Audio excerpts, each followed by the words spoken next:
नाज़रीन आदाब, खैर मकदम है आपका। आप देख रहे हैं जी सलाम, मैं हूं इमरान खान और लेकर हाजिर हैं हम कश्मीर एक्सप्रेस। इस एक घंटे के बुलेटिन में हम अपने जम्मू कश्मीर से जुड़ी हर छोटी बड़ी खबर से आपको रूबरू कराते हैं। और आज जैसे कि इतवार है तो हफ्तेवार शुमारा भी होगा। आइए आगाज करते हैं हेडलाइंस से।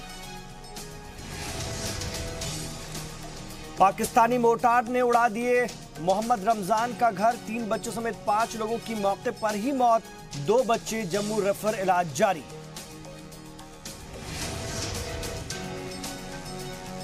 किलो फोर्स के जीओसी AK सिंह का इंकशाफ, लॉन्चिंग पैड पर दरअंदाजी की कोशिश में है दहशतगर्द। साथ ही मिलिटेंसी ज्वाइन करने वाले नौजवानों से की अपील, कहा हथियार उठाना कोई रास्ता नहीं। दलाई लामा ने जम्मू सेंट्रल यूनिवर्सिटी के कन्वोकेशन में बतौर मेहमान खुसूसी शिरकत की, नौजवानों को दिया अमन का पैगाम। जम्मू पठानकोट हाईवे पर एक दर्दनाक हादसे में 2 लोगों की मौके पर ही मौत, दीगर 24 जख्मी।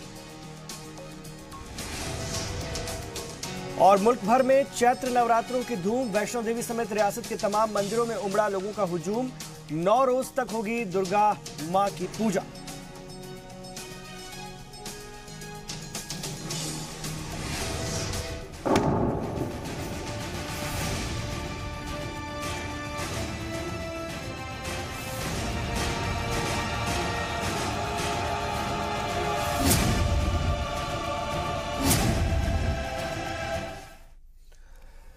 जम्मू कश्मीर के पुंछ के बालाकोट में पाकिस्तान ने सीजफायर की खिलाफ वर्जी की है। पाकिस्तान की फायरिंग में एक ही घर के 5 अफराद की मौत हो गई, जबकि 2 लोग जख्मी हुए हैं। डीजीपी SP वैद्य ने भी फायरिंग के बारे में ट्वीट करके जानकारी दी है। आपको बता दें कि 2 जख्मी बच्चियों को एयरलिफ्ट करके जम्मू लाया गया है, जहां पर उनका इलाज चल रहा है। पाकिस्तानी फौज ने भी अगर हम बात करते हैं हिंदुस्तानी फौज की, तो हिंदुस्तानी फौज ने भी पाकिस्तान को करारा जवाब दिया है। Army PRO lieutenant colonel Devendra Anand ने बताया कि पाकिस्तान ने आज सुबह 7:45 पर भिम्बर गली सेक्टर में गोलाबारी शुरू कर दी थी। इसके बाद हिंदुस्तान ने भी जवाबी कार्रवाई की और 27 फरवरी को भी पाकिस्तान ने राजौरी और पुंछ जिले में जमकर गोलाबारी की थी और मोर्टार दागे थे। सिक्योरिटी के मद्देनजर बच्चों को स्कूल में ही रोक दिया गया है। और हम बता दें हिंदुस्तानी फौज के 5 जवान भी इस कार्रवाई में जख्मी हुए, लेकिन हमारी बहादुर फौज पाकिस्तान की इस हरकत का मुंह तोड़ जवाब दे रही है। तो ये 2 तस्वीरें हम आपको दिखा रहे हैं, पाकिस्तान की नापाक हरकत, दूसरी जानिब अस्पताल में जख्मी सिविलियंस और फौजियों का इलाज जारी है।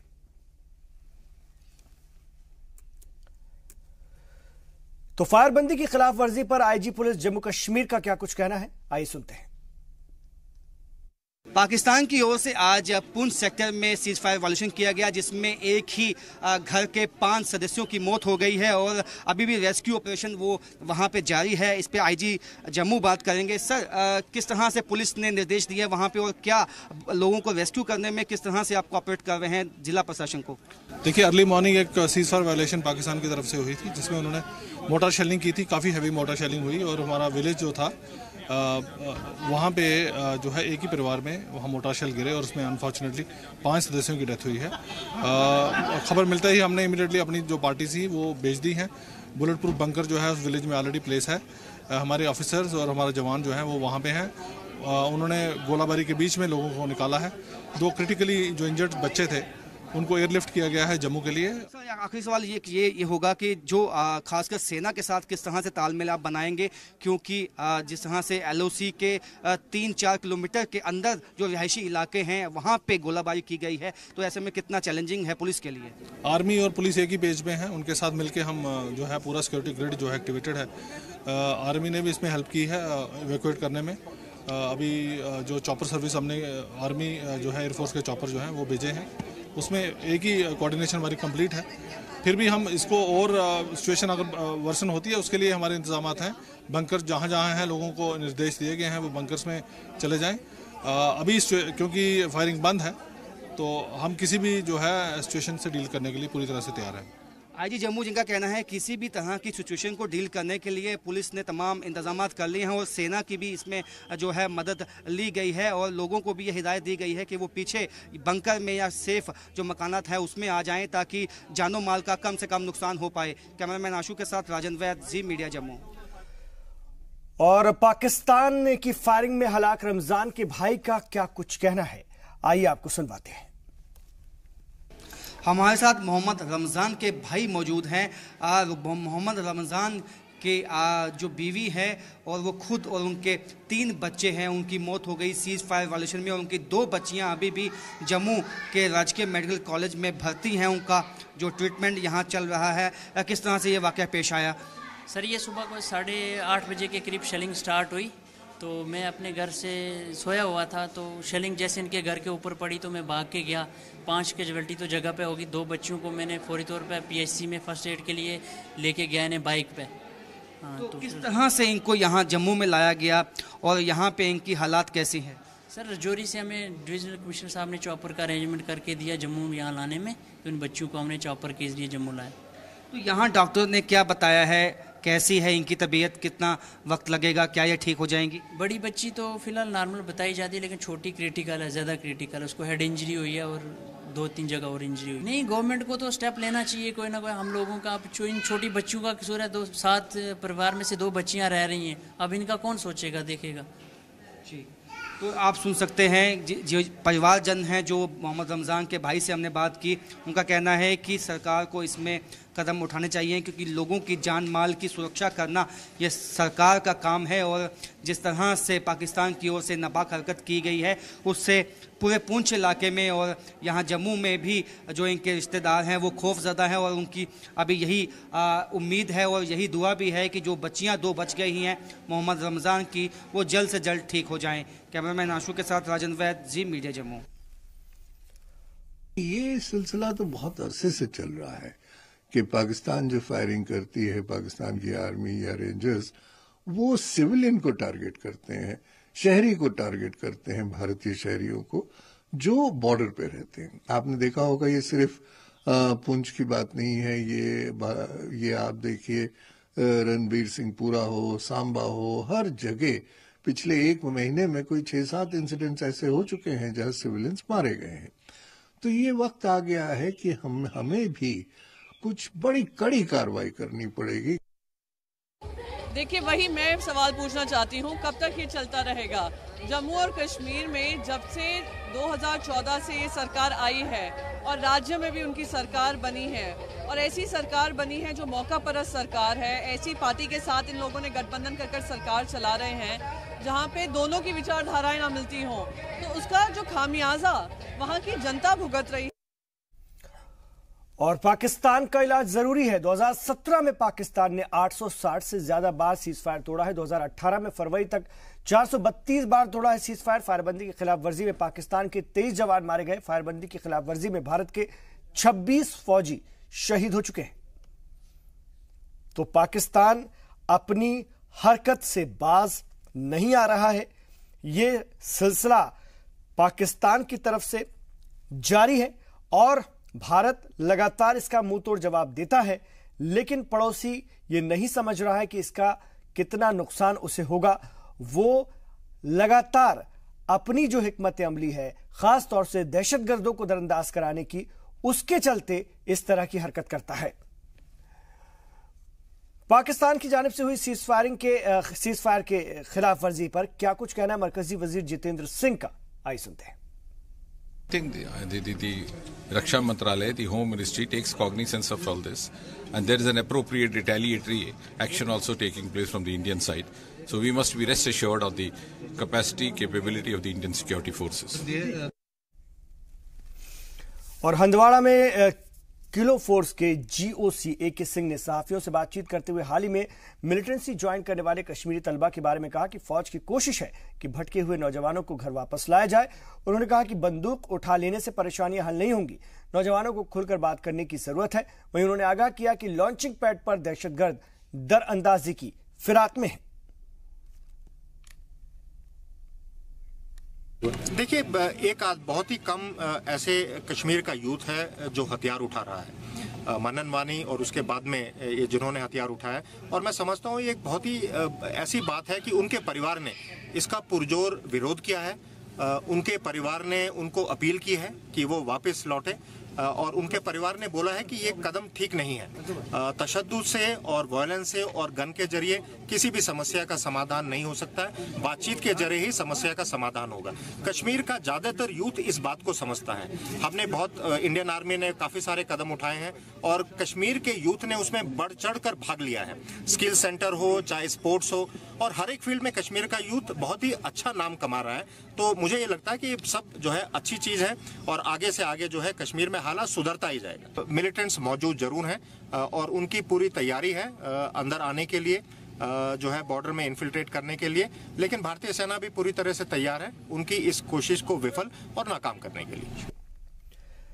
और श्रीनगर के लावेपोरा में पीडीपी का एक रोजा कन्वेंशन मुनक्किद किया गया, जिसमें कि पीडीपी के रियासती वजीर खजाना सैयद अल्ताफ बुखारी खासतौर पर मौजूद रहे। इस दौरान हजारों की तादाद में लोगों ने इस कन्वेंशन के गवाही दी। कन्वेंशन के दौरान पीडीपी के लीडरान आवाम को बेरोजगारी समेत उनकी सारी परेशानियों को दूर करने की बात कहते नजर आए।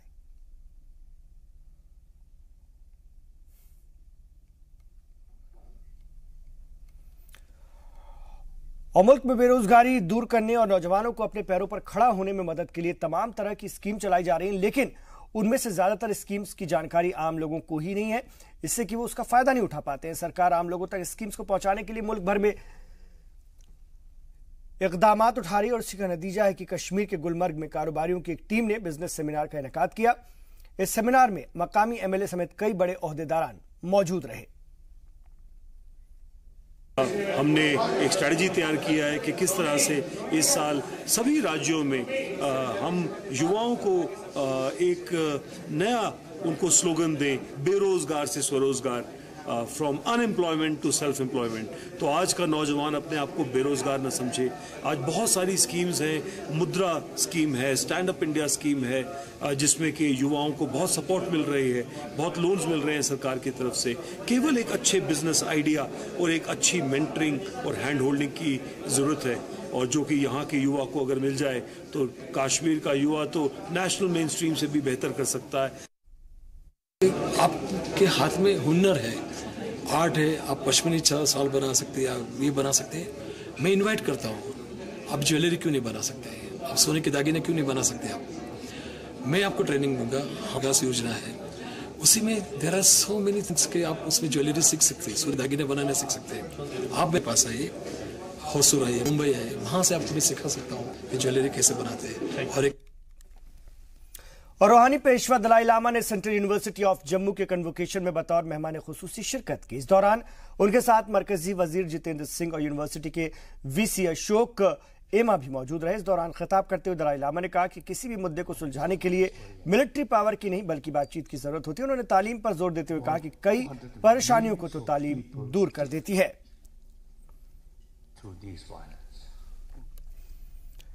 इसके पहले दलाई लामा ने सहाफियों से बात करते हुए अमन और चैन बरकरार रखने की बात कही। उन्होंने कहा कि भारत आज से नहीं है बल्कि हजारों साल से सेकुलरिज्म पर चलता आ रहा है, यहां के लिए यह नई बात नहीं है। उन्होंने इसे आगे भी बरकरार रखने की नसीहत दी। So now, India, firstly, I think ahimsa, karuna is 1,000-year-old India's tradition. With that, India's concept of secular, India's constitution itself based on secular.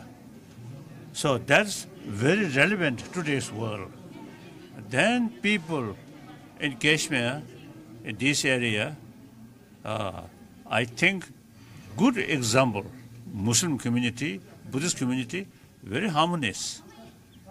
That's one example. So this is a very rich tradition here. So please keep this harmonious sort of society. Very important. और दलाई लामा ने चीन और हिंदुस्तान के रिश्तों पर भी कहा है कि दोनों ममालिक जंग नहीं करना चाहेंगे। कुछ लोगों की शरारत भी और उसकी वजह से कभी कभी परेशानियां आती, लेकिन दोनों ममालिक अमन की राह पर ही चलेंगे। And particularly around the Kashmir, still complicated sort of state, and the Pakistan side also, you see sometimes, you see because of the border some problems, but you should not neglect 1,000-year-old your tradition, harmony. That's very important. And this is not serious. Look, more wider perspective. Neither India or China cannot destroy other one. So there's no other choice except live side by side. That's a long run. So temporarily some problem here and there, maybe including some local sort of say soldier in order to show their sort of say toughness. But overall look, I think China and India no other choice except live peacefully side by side. Pakistan की तरफ से लगातार गोलीबारी से border के इलाकों की जिंदगी दरहम बरहम हो गई है। बीएसएफ की जानिब से मुतासिर लोगों की मदद के लिए मेंढर तहसील के उछाद इलाके में एक मेडिकल कैंप लगाया गया। इस कैंप में बॉर्डर पर बसे गांव में रहने वाले लोगों ने अपना मुफ्त चेकअप कराया। इतना ही नहीं, कैंप में जख्मी जानवरों का भी इलाज किया गया।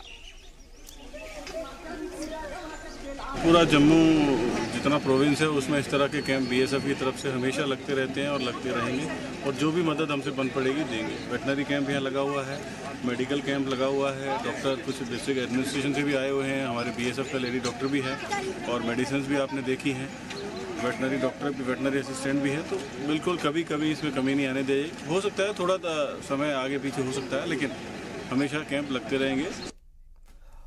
और पट्टन और उसके आसपास के इलाकों के नौजवानों और आर्मी की आने वाली भर्ती में परेशानी पेश न आए, इसके लिए एक खानपेत इलाके में एक बेदारी कैंप का एहतमाम किया गया। इस कैंप में तलबा के फ्री ऑनलाइन रजिस्ट्रेशन की सहूलत मुहैया कराई गई है तलबा को, ताकि आने वाले रिक्रूटमेंट में उनकी दावेदारी पक्की हो सके। इतना ही नहीं, आर्मी ज्वाइन करने की ख्वाहिश रखने वाले तलबा को फिजिकल और मेडिकल टिप्स भी दिए गए, ताकि दाखिले के वक्त उन्हें किसी तरह की परेशानी से गुजरना न पड़े। उन्होंने हमें फ़ोन करके यहाँ पे बुलाया, बताया कि यहाँ पे आज रजिस्ट्रेशन है। रजिस्ट्रेशन हमें इसलिए करवानी के क्योंकि मतलब कि इसके बाद हमें मतलब कि एक रिक्रूटमेंट आएगा, वहाँ पे हमें भर्ती करवानी है। उसके लिए मतलब कि उसके लिए हमें यहाँ पे आज रजिस्ट्रेशन करवानी है। इतना ही नहीं, बल्कि ये बता रहे हैं हमें कि आप यहाँ पे सुबह सुबह आइए या शाम को आइए अपना टाइम निकाल के, ताकि आप लोग यहाँ पे फिज़िकल जो होगा वो आपका फिट होगा, बाद में आपका मतलब मेडिकल भी करवाएँगे, वो भी अच्छा होगा। कल उन्होंने हमें फ़ोन किया है कि कल इधर कैंप लगने वाला है ऑनलाइन रजिस्ट्रेशन के लिए। हम अगर बाहर भी हम ऑनलाइन रजिस्ट्रेशन कर सकते हैं, लेकिन वहाँ पर पैसे लगते हैं। इन्होंने यहाँ पर बिल्कुल फ्री रखा है। फ़िज़िकल फ़िटनेस उन्होंने हमें यहाँ तैयार किया है फ़िज़िकल फ़िटनेस के लिए, क्योंकि हम इसलिए ये हमें यहाँ बुला रहे हैं कि हमें पहले से ही फ़िट कर रहे हैं, क्योंकि बाद में कोई दिक्कत ना आए वहाँ पर। और जम्मू पठानकोट हाईवे पर एक दर्दनाक हादसा पेश आ गया है। हादसे में 2 लोगों की मौके पर ही मौत हो गई, जबकि 24 लोग जख्मी बताए जा रहे हैं। इनमें से 15 लोगों की हालत नाजुक बनी हुई है, इन्हें जम्मू रेफर किया गया है। आपको बता दें कि हीरानगर मोड़ के पास ट्रक का तवाजुन बिगड़ने से सामने से आ रही 2 मोटरसाइकिल और बस हादसे का शिकार हो गई। ताज़ा खबर मिलने तक मरने वालों की तादाद बढ़कर 3 हो गई है। बेला मोड़ से कठुआ की तरफ एक बस जा रही थी, पैसेंजर बस, और अपोजिट कठुआ से जम्मू की तरफ ट्राला आ रहा था। वो बेकाबू होकर डिवाइडर को क्रॉस करके अपोजिट साइड में बस से टकराया। बस जो थी उस साइड में डीप ग्वारजा वहाँ चली गई, और उसके साथ ही 2 मोटरसाइकिल सवार थे, वो भी उसकी चपेट में आ गए। वो भी सीरियस है, क्रिटिकल है, लेकिन यहाँ के लोगों ने तुरंत कार्रवाई करते हुए हमारे रेवेन्यू स्टाफ भी यहाँ पे आ गया और इमीडिएटली इवैक्यूएशन प्रोसेस करके सभी को घायलों को बाहर निकाला, जिसमें से 14 के करीब उनको हमने डीएमसी जम्मू में अभी भेजा।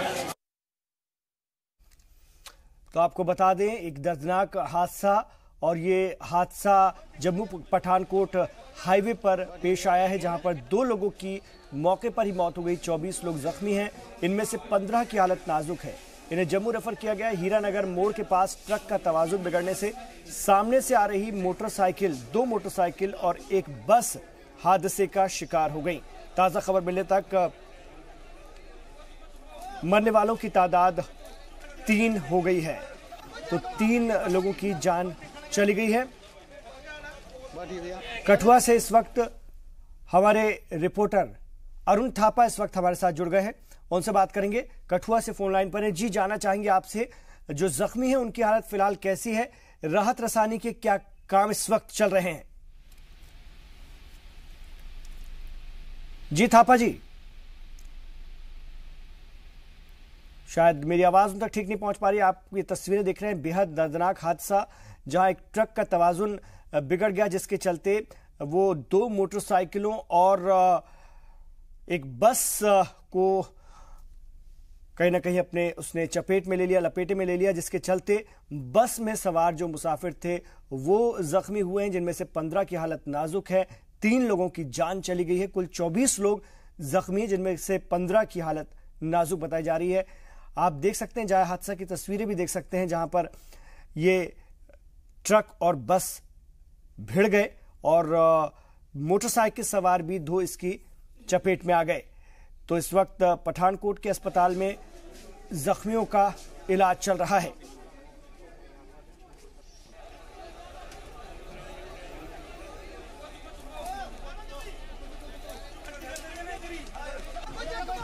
अरुण थापा हमारे रिपोर्टर इस वक्त हमारे साथ फोन लाइन पर है। जी, आपसे जानना चाहेंगे राहत रसानी का काम कैसे चल रहा है और जख्मियों की हालत फिलहाल कैसी है?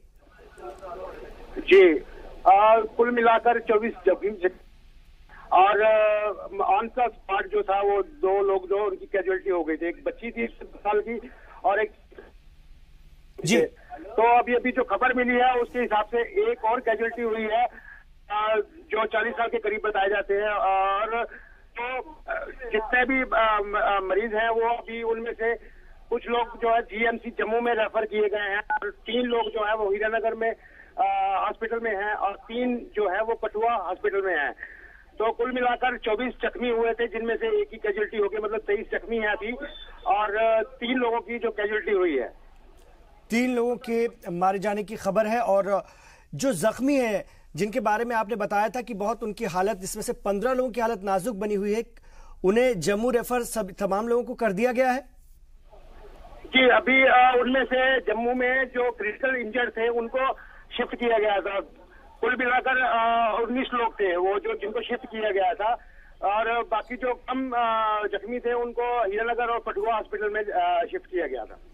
जी बिल्कुल, बहुत शुक्रिया आपका इस पूरी जानकारी के लिए अरुण। तो 15 लोगों की हालत नाजुक बनी हुई है और इनका इलाज अस्पताल में जारी है। हीरानगर मोड़ के पास ट्रक का तवाजुन बिगड़ने के चलते यह हादसा पेश आया। इधर साबिक वजीर आजम मनमोहन सिंह ने दिल्ली में कांग्रेस कन्वेंशन में खिताब करते हुए मोदी सरकार पर जमकर हमला बोला। उन्होंने कहा कि मोदी सरकार मसला कश्मीर के मामले में पूरी तरह से नाकाम रही है। वो ना तो दहशतगर्दी कम कर पा रहे हैं, ना ही पाकिस्तान की तरफ से जारी सीज फायर की खिलाफ वर्जी रोक पा रहे हैं। Government has mismanaged the Jammu and Kashmir problems as never before.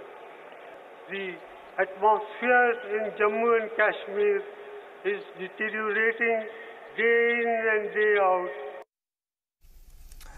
Baramulla में साल 2014 में इंडोर स्टेडियम की संग बुनियाद रखी गई थी, लेकिन अभी तक इसे कायम नहीं किया जा सका। हालांकि कुछ काम हुए, लेकिन कश्मीर के नौजवानों को इसके मुकम्मल होने का इंतजार है। बारामूला स्पोर्ट्स काउंसिल के मैनेजर शेख मुश्ताक अहमद को उम्मीद है कि इस साल स्टेडियम बनकर तैयार हो जाएगा। तैयार इसलिए नहीं हो पा रहा है कि 2014 में इसकी बुनियाद रखी गई, उस वक्त सितंबर अक्टूबर का महीना था। उसके बाद आपको पता है कि मौसम में तब्दीली आती है, उस वजह से उस वक्त काम नहीं हो सका। 2015 में इसमें काम हुआ, लेकिन 2015-16 में जो ठेकेदार को अलॉटमेंट थी उस अलॉटमेंट के हिसाब से उसने अपना काम कंप्लीट किया। कुछ दिन पहले टेंडर हुए हैं जो आगे का काम इसको करना है, तो ठेकेदार अलॉटमेंट का इंतजार कर रहा है। इंशाल्लाह इसी महीने में अलॉटमेंट हो जाएगी और आगे का काम शुरू हो जाएगा। वहीं तलबा का कहना है कि जहां मेहनत करके वो कामयाबी की नई दास्तान लिखना चाहते हैं, वहीं कुछ लोग नशा करते हैं और स्टेडियम के अधूरे होने की वजह से लोग इसे कूड़ादान समझने लगे हैं। तलबा ने सरकार से गुजारिश की है कि इसे जल्द से जल्द मुकम्मल कर लिया जाए। ये हम गवर्नमेंट से अपील करना चाहते हैं कि हमारा 5-6 साल से इंडोर स्टेडियम जो एक खंडर की तरह पड़ा है, जो अभी तक कंप्लीट नहीं हुआ है, हम यही अपील करना चाहते हैं कि ये हमें कंप्लीट करे। यहाँ पे जो ये था फिजिकल एक्टिविटीज़ के लिए ये होना चाहिए था, लेकिन अब हम देख रहे हैं कि यहाँ पे ये चरस और सिगरेट का अड्डा बन चुका है और आए दिन हम देखते हैं कि ये कुत्ते यहाँ पे मरे पड़े होते हैं, बाकी चीज़ें। तो गवर्नमेंट जैसे कि बोल रही है कि हम ये करते हैं वो करते हैं, तो बहुत सा टाइम हो गया इसको, 6 साल हो गए ऐसे ही। इधर चैत्र के नवरात्र का आगाज हो चुका है। रियासत भर के मंदिरों में अकीदतमंद पहुंचने लगे हैं। वैष्णो देवी धाम को भी फूलों से सजाया गया है। भदरवा भी भदरवा का पुराने किले के पास वाक़ई मंदिर है, वहां सुबह से ही अकीदतमंदों का तांता लगा रहा। नवरात्रों में मां दुर्गा की पूजा और इबादत की जाती है। 9 दिनों तक देवी के 9 अलग अलग रूपों की पूजा होती है। हर साल की तरह, हर नवरात्रों की तरह जिस तरह से प्रिपरेशन होती है, हर साल हमारी यहाँ कोशिश होती है, या मैनेजमेंट की कोशिश, एडमिनिस्ट्रेशन की कोशिश की अच्छा से अच्छा हो जाए। तो अभी भी इस बार भी अच्छी प्रिपरेशन है। अभी तो फर्स्ट डे है, अभी 9 दिन तक देखो, अभी रश भी थोड़ा कम है। जितना भी रश होता है अच्छी तरह से टैकल किया जाता है, कोई इतनी परेशानी नहीं होती है। पहले नवरात्र के उपलक्ष्य में हम अठानगढ़ से यहाँ छड़ी लेके आए हैं। यहाँ आप ये जो मंदिर देख रहे हैं, ये बहुत प्राचीन मंदिर है। ये काली माता का मंदिर है। सैकड़ों साल पहले ये भद्रवा जो है ये चंबा रियासत के साथ होता था और वहाँ के महाराजा ने जो है इस किले का निर्माण किया था। तो सैकड़ों साल पहले उस महाराजा ने जो है इस मंदिर का निर्माण इस किले में किया था और सैकड़ों साल से ये मंदिर जो है इस किले में है और इसके बहुत मान्यता है। यहाँ किसी ज़माने में जेल होती थी, तब भी लोग यहाँ आते थे।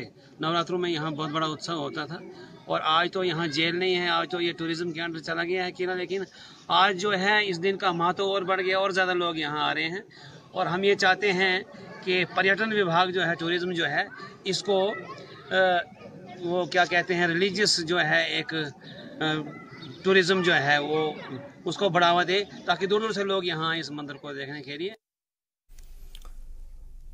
और cultural academy art of language और कश्मीर सोसाइटी इंटरनेशनल की जानिब से सोपोर में एक शानदार सूफी महफिल मुनक्किद की गई। इस दौरान सैकड़ों लोगों ने मोहब्बत और भाईचारे के पैगाम को आम किया। जो इनको मैं मुबारकबाद देता हूँ, आज सुबह से शाम तक जो यहाँ रूहानी कॉन्फ्रेंस रही, मेरे पास अल्फाज नहीं है, मैं कैसे शुक्रिया अदा करूं इस इलाके का कि इन्होंने एक बहुत ही कामयाब कॉन्फ्रेंस यहाँ मुनक्किद की, जो कि सूफियत, कश्मीर की सूफियत की तारीख में अपना एक मकाम रखेगी इंशाअल्लाह। और हम बार बार आते रहेंगे और इनसे हम हमेशा कहेंगे कि ये सारे सोपोर के चप्पे चप्पे में, कश्मीर के एक एक बच्चे में और एक एक नौजवान में ये एहसास दिलाओ कि अगर कश्मीर बच रहा है तो इन बुजुर्गान दीन की वजह से बच रहा है। एक छोटा सा वक्फा, लौटेंगे, आप देखते रहिए कश्मीर एक्सप्रेस।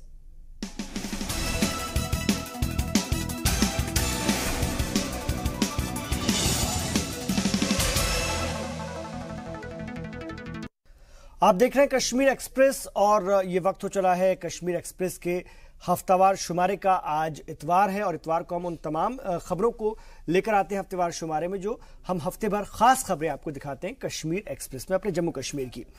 आइए आगाज करते हैं। इंतजामिया की लापरवाही की वजह से बांदीपोरा के हतबल के लोग इन दिनों परेशान हैं और गांव वालों ने सख्त मशक्कत के बाद अपने लिए रोड बनवाया, लेकिन इस रोड पर सरकारी मिट्टी भरकर छोड़ दी गई, जो लोगों के लिए परेशानी का सबब बनी हुई है। यह खबर हमने आपको इस हफ्ते दिखाई थी, एक बार फिर इस खबर को देखिए।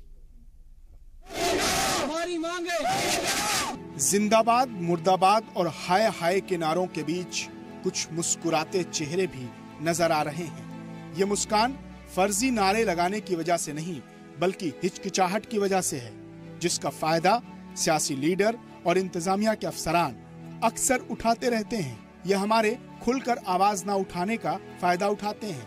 जब हमें इसका एहसास होता है तो अपना काम छोड़कर इसी तरह जिंदाबाद, मुर्दाबाद और हाय हाय के नारे लगाने के लिए जमा हो जाते हैं। तकरीबन 10 साल पहले हतबल गांव के लोगों ने अपने खर्चे पर रोड बनवाया ताकि आवाजाही में आ रही परेशानियों को कम किया जा सके। रोड को पक्का करने के बदले मकामी इंतजामिया ने इस पर मिट्टी डाल दी। रही सही कसर हर बार बारिश पूरी कर देती है। रोड की हालत ऐसी हो जाती है कि गाड़ी तो दूर, पैदल भी संभल कर चलना मुश्किल हो जाता है। 2006 में हमने ये रोड अपने थ्रू पूरे गांव ने मिलके बनाई थी, तो गवर्नमेंट ने इसमें कुछ नहीं दिया। तो उसके बाद आज 2018 चल रहा है, इसके बाद शबीर अहमद रेशी और तारिक अहमद आंगर, उन्होंने यहाँ रोड पे ब्लॉक के थ्रू 3 लाख रुपया मिला था उन्होंने, तो उन्होंने इस पे मिट्टी बिछा दी, तो जिससे हमें चलने में इतनी प्रॉब्लम होती है। हमारे यहाँ गांव के लड़के स्कूल जाते हैं, लड़कियां स्कूल जाती हैं, तो उनको प्रॉब्लम है। यहाँ पे कोई बीमार हो जाता है तो उसको कंधों पे उठा के लेना पड़ता है 2 किलोमीटर नीचे, वहाँ से उसको गाड़ी मिलती है। तो यहाँ पे बहुत प्रॉब्लम हो रही है सर हमें। रोड का जब काम हुआ तो यही मिट्टी डालकर इस रोड का खस्ते हाल कर दिया। आज देखो चलने में कितनी मुसीबत आती है। जब कोई बीमार पड़ता है तो वो भी हमें कंधे पर उठा कर चलना पड़ता है। ऐसे अगर यहाँ मर्द नहीं होंगे तो बीमार बिल्कुल मर जाएगा। ऐसे सट करके जब कोई गाड़ी का इंतजाम नहीं है, गाड़ी आएगी कैसे जब रोड है नहीं। ये मिट्टी डालकर इसको पूरा पिघला दिया। ये जब बारिश पड़ती देखो रोड का क्या होगा, ये पिघल जाता है। नहीं सर, गाड़ी कहाँ आ सकती है? गाड़ी खाली इंसान नहीं चल सकता है तो गाड़ी की बात ही नहीं। अब हम पहुंचे मकामी डीसी साजिद हुसैन के पास, ये जानने के लिए कि इस रोड को वक्त रहते दुरुस्त क्यों नहीं किया गया। डीसी साहब की बातों से पता चला कि वो इन सब से बेखबर थे, फिर भी उन्होंने आनन फानन में 1 हफ्ते के भीतर एक्शन लेने की बात कह दी। आपने मेरी नोटिस में ये मामला लाया, मैं इंश्योर करूंगा कि अगले 7 दिन में मुझे एसीडी इस बारे में रिपोर्ट दे दे। अगर कुछ कोताही हुई है तो उनके खिलाफ जो इसमें रिस्पॉन्सिबल होगा उसके खिलाफ कार्रवाई होगी, और जो रह गया है काम करना वो भी हम इंश्योर करेंगे कि उसी कॉन्ट्रैक्टर के जरिए जो भी लगा है नरेगा में काम हुआ तो वो हम करवाएंगे, ठीक करवाएंगे। With 7 days I will make it sure कि रिपोर्ट हम तक पहुँच जाए। मिट्टी होने की वजह से बारिश के बाद रोड पर फिसलन बढ़ जाती है, जिससे स्कूल जाने वाले बच्चे हों या मजदूर, यहाँ तक कि मरीजों को भी लाने ले जाने में परेशानी होती है। डीसी की जानिब से वादे किए गए हैं, देखना है कि निभाए जाते हैं कि नहीं। भट्ट शहजाद की रिपोर्ट, जी सलाम, बांदीपुरा। और वादी में बारिश ने एक बार फिर दस्तक दी, जिससे किसानों के चेहरे तो खिले ही, साथ ही आवाम के भी दिल खुशी से झूम उठे। पूरी वादी में कहीं तेज तो कहीं धीरे बारिश ने मौसम को खुशगवार बना दिया। ये खबर भी इस हफ्ते हमने आपको दिखाई, आइए एक बार फिर से देखते हैं। जम्मू कश्मीर की दुआ कबूल हुई और वादी में बारिश ने दस्तक दी है, जो कि रियासत के सूखी जमीन की प्यास बुझा रही है। शाम को हुई बारिश ने वादी का मौसम खुशगवार कर दिया और लोगों के चेहरे पर मुस्कुराहट आ गई। लोगों ने बारिश की बूंद देखकर राहत की सांस ली। वादी में बारामूला समेत हर इलाकों में रात 10 बजे बारिश हुई। बारिश न होने के सबब लोगों में बीमारियों और पीने के पानी की किल्लत हो रही थी। जमीना खुशक हो गई, बर्फबारी हो ही नहीं, और आजकल ना थोड़ी बारिश होने लगी, इसका बहुत बड़ा फायदा है असल लोगों वास्ते। जनाब माल मवेशी, जमीना और बगात, कोई चीज भी इस बारिश के बगैर नहीं हो सकते। इस वास्ते असल लोगों वास्ते बहुत बड़ी मेहरबानी अल्लाह पाक की है इस बारिश से। बारिश से किसानों के चेहरे खिल गए। लोग बारिश का लुत्फ उठाने के लिए छतरियां खरीद रहे हैं। बाजारों की रौनक का अंदाजा छतरियां देखकर लगाया जा सकता है कि बारिश की आमद है और छतरी कारोबारी के चेहरे भी खिले हुए हैं। किसानों को बारिश से अच्छी फसल की उम्मीद बढ़ी है। बारिश को तरसते लोगों के लिए ये पानी की बूंदें अमृत हैं। हालांकि सड़कों पर गाड़ियों की रफ्तार थोड़ी थमी हुई है, लेकिन लोग फिर भी पुरसुकून इसका लुत्फ उठा रहे हैं। जी हाँ, बहुत फायदा हो जाएगा। बारिश तो बहुत मुझे लगता है कि 1 साल से बारिश पूरी अच्छी तरीके से नहीं गिरी है। इससे किसानों को बहुत फायदा हो जाएगा, और मुझे लगता है कि बिजली के क्राइसिस बहुत होते हैं हमारे यहाँ J&K में, वो भी खत्म हो जाएंगे। ये तो शुक्र है अल्लाह का कि आज बारिश गिर रही है। मुझे लगता है 8-10 दिन अगर गिरेगी तो बहुत फायदा होगा, किसानों का बहुत फायदा होगा। जो हमारा एग्रीकल्चर फील्ड है वो हमारे लिए बहुत डिपेंड करता है, उसमें भी बहुत फायदा हो जाएगा। बारिश के बाद मौसम सुहाना हो गया है। वादी में दर्जा हरारत में गिरावट आई है और लोग बारिश का लुत्फ उठा रहे हैं और उम्मीद लगाए बैठे हैं कि कुदरत शायद इस बार मेहरबान रहे। ब्यूरो रिपोर्ट, जी सलाम। तो बारिश को लेकर के दुआएं की जा रही थी और खुदा ने वो दुआ सुनी और लोगों के चेहरे पर खुशी देखी गई। इस हफ्ते की ये बड़ी खबर रही। इसके अलावा अगर हम बात करते हैं इस हफ्ते एक और बड़ी खबर, गरीबी हटाओ आज के दौर में न सिर्फ एक इंतखाबी नारा बनकर रह गया, जबकि सियासी पार्टियां इक्तदार में आने से पहले गरीबी हटाओ का नारा तो देती है, लेकिन बरसर इक्तदार आने के बाद उन नारों और वादों की तकमील के लिए कोई कदम नहीं उठाती। गांदरबल का एक कुनबा हुकूमत की अदम तवज्जुही की बिना पर 2 वक्त की रोटी भी बमुश्किल जुटा पा रहा है। देखिए रिपोर्ट।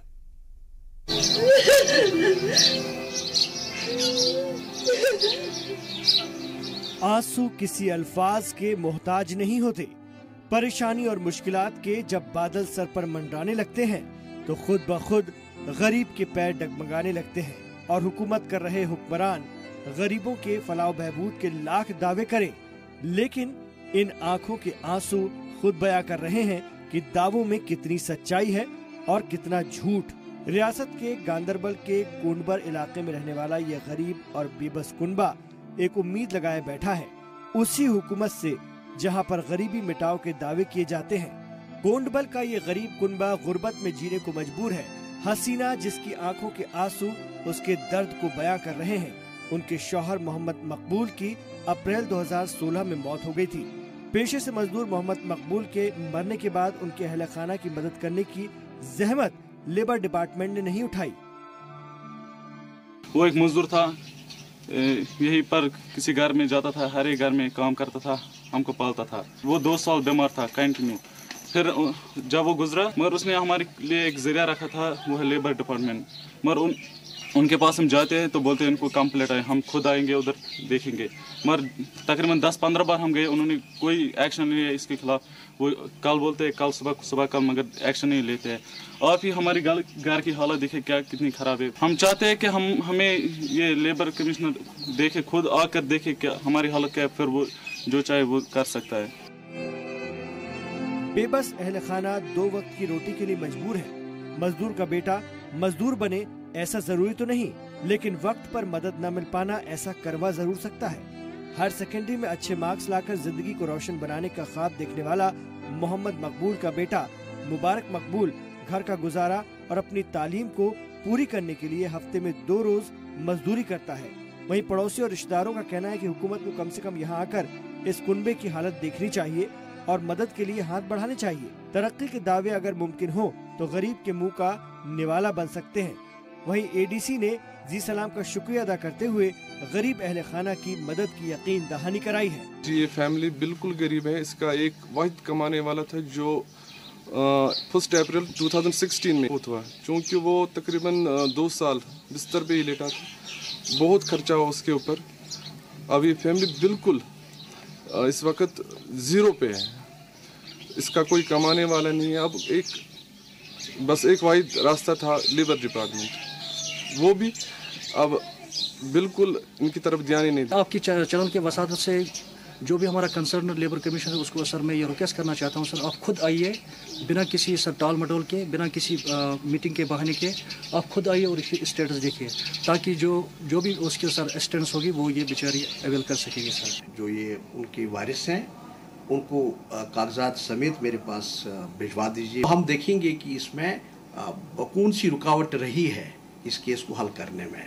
तो मैं आपको यकीन दिलाता हूं कि जो भी कानूनी जो कार्रवाई इसमें होगी वो हम करेंगे और हम इसको जो भी मुराद है उसको देने की भरपूर कोशिश करेंगे। हुकूमत अपने दावों पर अमल करे तो शायद गरीब के घर में चिराग रोशन हो जाए। हर बार जरूरी नहीं कि परेशानियों को किसी का सहारा मिले। कुछ इक़दामात हुकूमत और हुक्मरां के साथ उनके बैठाए गए मुलाजमीन को भी उठाने पड़ेंगे। गांदरबल से जी सलाम के लिए वकार मंजूर की रिपोर्ट। एक वक्फा यहाँ पर ले रहे हैं, लौट रहे हैं हफ्तेवार शुमारे की और भी खबरों के साथ। आप देखते रहिए कश्मीर एक्सप्रेस।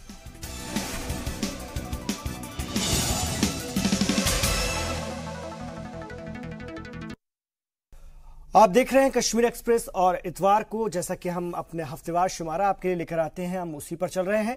और अब बात करते हैं बच्चों से जुड़ी खबर जो हमने आपको इस हफ्ते दिखाई थी उसकी। जम्मू से दाखिल एक आरटीआई के जवाब ने कई चौंकाने वाले इंकशाफ किए हैं। आरटीआई का जवाब न सिर्फ चौंकाने वाला था बल्कि आपको सोचने पर भी मजबूर कर देगा कि सरकार की लाख कोशिशों के बावजूद आखिर अस्पतालों में न्यूबॉर्न बेबीज की मौतें क्यों नहीं रुक रही हैं। देखिए जम्मू से हमारी ये खास रिपोर्ट।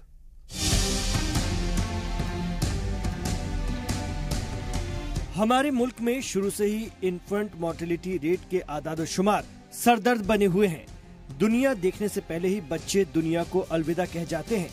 माएं अपनी ममता न्यौछावर करें उसके पहले ही उजड़ रही हैं उनकी गोदें। सरकार की तमाम कोशिशों के बावजूद बच्चों की बेवक्त मौतें अफसोसनाक हैं। सरकार की जानिब से बच्चों की मौतों को रोकने के लिए तमाम तरह की कोशिशें जारी हैं। लाखों और करोड़ों रुपए अस्पतालों की बेहतरी के लिए खर्च किए जा रहे हैं। बावजूद इसके जम्मू के आरटीआई एक्टिविस्ट रोहित चौधरी की तरफ से दाखिल आरटीआई के जवाब में जो जानकारी दी गई वो चौंकाने वाली है। इस जवाब के मुताबिक जम्मू के SMGS अस्पताल में पिछले 15 सालों में 11,000 बच्चों ने अपनी जान गंवाई है। पूरी रियासत की बात करें तो सिर्फ बीते 3 सालों में 5,900 बच्चों की मौत हुई है। जम्मू कश्मीर में मौजूदा इन्फेंट मोर्टेलिटी रेट 1,000 पर 26 है, जबकि 2013 में ये 37 और 2007 में 51 थी। देखिए बहुत मतलब सीरियस बात है कि एक हॉस्पिटल के अंदर ही 15 साल में 11,000 के करीब जो है वो बच्चों एक्सपायर हो जाते हैं बच्चे। तो ये कहीं ना कहीं खामी है हमारे हेल्थ सिस्टम के अंदर, क्योंकि जो SMGS हॉस्पिटल है ये लाइफलाइन हॉस्पिटल है जम्मू रीजन का, चाहे पुंछ, कठुआ, जहाँ आरसपुरा हो, सारे लोग इलाज के लिए यहाँ पे आते हैं, क्योंकि जो बाकी हॉस्पिटल है वो जस्ट एक रेफर का काम करते हैं। गवर्नमेंट को यहाँ पे जो है अच्छी सुविधा देनी चाहिए ताकि जो ये नंबर है, डेटा जो है, इसको कम कर सके और अच्छे जो इलाज है वो लोगों को मिल सके। मैंने ये भी पूछा कि जो टॉप 5 रीजन है, डॉक्यूमेंट आपके पास अवेलेबल है, उस पर 5 टॉप रीजन बताए हैं। वो एक तरह के इन्फेक्शन है जिनसे ज्यादातर बच्चों की जो है वो मौत हुई है। गुज़िश्ता साल Jammu Kashmir national health mission की पूरे मुल्क में तारीफ हुई थी और इंदौर में हुए एक प्रोग्राम में रियासत को एजाज से भी नवाजा गया था। लेकिन अब भी काफी सुधार लाने की जरूरत है, क्योंकि सिर्फ SMGS अस्पताल के पिछले कई सालों के रिकॉर्ड पर नजर डालें तो साल 2010 में अस्पताल में 883 बच्चों ने दम तोड़ा, साल 2012 में 843 और साल 2013 में 843 बच्चों की जान गई। हालांकि सरकार की कोशिशों के बाद से इन आदादोशुमार की तस्वीरें बदली हैं, लेकिन अभी भी सब कुछ ठीक नहीं कहा जा सकता। इसलिए आम शहरी भी सरकार से नाराज है। आम आदमी है, हमने तो गवर्नमेंट हॉस्पिटल में ही जाना है, तो ठीक है, अगर वहाँ पे इंफ्रास्ट्रक्चर अच्छा नहीं है तो गवर्नमेंट को चाहिए कि इंफ्रास्ट्रक्चर बढ़िया करे, कल को हम अपने फ्यूचर में हम हॉस्पिटल में जा सकें, ना कि ये पहले से बेकार कर दें। सरकारी जो तंत्र था वो कहीं ना कहीं नालायक सिद्ध हुआ है। इतनी पॉलिसीज, जो इतनी स्कीमें इन्होंने नवजात शिशुओं के लिए बनाई हुई है, आपने देखा अभी रिसेंटली एक पॉलिसी बनाई, इंद्रधनुष नाम से भी इन्होंने बनाई है। कई पॉलिसी जिसके तहत नवजात शिशुओं के पोषण के लिए लाखों रुपया सरकार खर्च करती है, परंतु पिछले 15 साल में जो एक RTI के तहत एक जो खुलासा हुआ है, जो जम्मू कश्मीर के भविष्य को लेकर भी चिंता है और आम लोग किस तरह से सरकारी हॉस्पिटल में अपने नवजात शिशुओं को लेकर जाएंगे, क्योंकि जहां पे भरोसा नहीं कि उनकी जिंदगी के साथ कैसा खिलवाड़ किया जाएगा। और कई आंचल ऐसे हैं, कई गोदे ऐसी हैं जो इस सरकारी तंत्र की वजह से सुन्नी हो चुकी हैं। और आइए अब चलते चलते नजर डालेंगे 5 मिनट में 25 खबरों पर।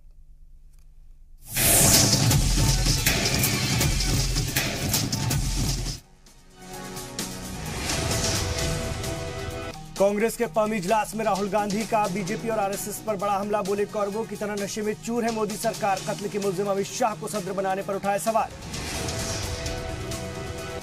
राहुल गांधी पर बीजेपी का पलटवार, वजीर दिफा निर्मला सीतारमण का बयान, मुल्क में मसला कश्मीर कांग्रेस की देन, बोली कांग्रेस ऐसी पार्टी जो दहशतगर्दों की लाशों पर रोई।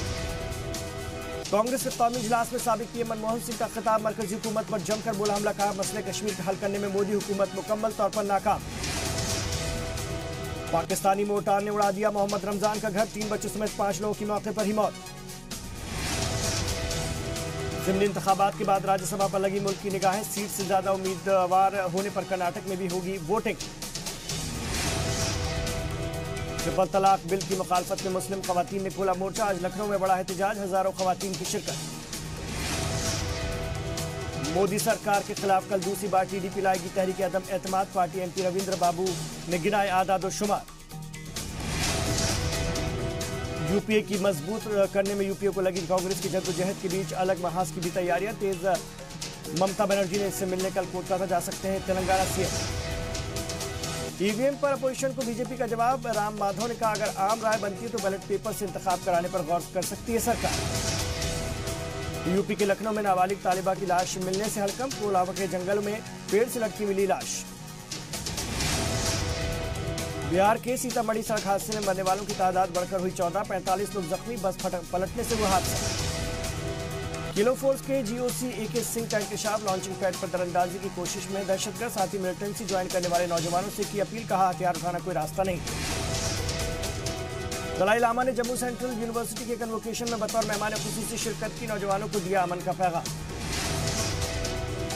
जम्मू पठानकोट हाईवे पर एक दर्दनाक हादसा, हादसे में 3 लोगों की मौके पर ही मौत, दीगर 24 जख्मी। मुल्क भर में चैत्र नवरात्रों की धूम, वैष्णो देवी समेत रियासत के तमाम मंदिरों में उमड़ा लोगों का हुजूम, 9 रोज तक होगी दुर्गा की पूजा। रूसी डबल एजेंट को जहर देने के मामले में बरतानिया और रूस में बड़ी कशीदगी, अब रूस ने बरतानिया के 23 सिफारतकारों को मुल्क से निकल जाने का हुक्म दिया। ट्रंप इंतजामिया में बड़ा फेरबदल, FBI के साबिक डिप्टी डायरेक्टर मैक कैबे रिटायरमेंट से पहले ही बर्खास्त। शाम के मशरक़ी गौता में असदी फौज के हमले जारी। ताज़ा हमले में 30 लोगों की मौत, मुतादिद जख्मी। शाम के आफरीन में तुर्की की एयर स्ट्राइक 9 की मौत, तकरीबन 2500 लोगों ने की नकले मकानी। शी जिनपिंग बने फिर से चीन के सदर। वंग कीशान ने संभाला नायब सदर का ओहदा। जिंदगी भर सदर के ओहदे के लिए चीनी पार्लियामेंट ने की शी की हिमायत। क्रिकेटर मोहम्मद शमी को बड़ी राहत, आईपीएल में खेलेंगे शमी, बीसीसीआई ने दी मंजूरी। हिंदुस्तान और बांग्लादेश के बीच निहदास ट्रॉफी का फाइनल मुकाबला। बांग्लादेश पहले बल्लेबाजी करते हुए 3 विकेट खोकर 68 रन बनाए। फिल्म बागी 2 में स्पेशल डांस नंबर करती दिखेंगी जैकलीन। माधुरी के गाने पर 1, 2, 3, 4 के रीमेक गाने पर डांस करेंगी। फिल्म रेस 3 में सलमान ने लिखा गाना। गुलकार सलमान का गाना हर किसी को पसंद आ रहा है। आलिया भट्ट ने बुल्गारिया में फिल्म के सेट पर बनाया अपना 25वां बर्थडे। रणबीर कपूर पार्टी से गायब रहे।